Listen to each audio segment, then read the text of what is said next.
ඔබට හිතාගන්න පුරුවන්ද අද අපි දකින දැවැන්ත නිල් තල්මසාගේ සැබෑ මුතුන් මිත්තා මීට වසර මිලියන 50කට කලින් ගොඩබිම ඇවිදපු බල්ලෙක් වගේ සතෙක් කිව්වොත්?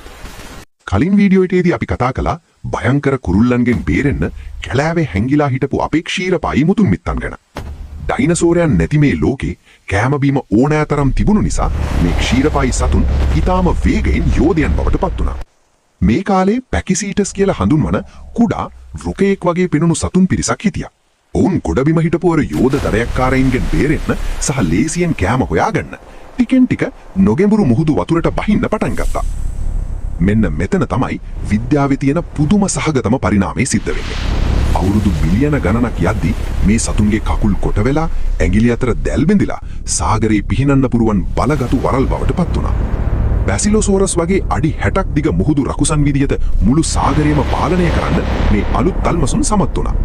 අදට ලෝකේ ඉන්න ඕනෑම තල්මසෙකුගේ ශරීරයේ ඇතුලේ එදා ගොඩබිම ඇවිදින්න පාවිච්චි කරපු කකුල්වල අස්ති කොටස් කිසිම වැඩක් නැතුව ඉතිරි වෙලා තියෙනවා කියන එක මේ කතාවට තියෙන හොඳම සහ ජීවමාන විද්‍යාත්මක සාක්ෂියයි.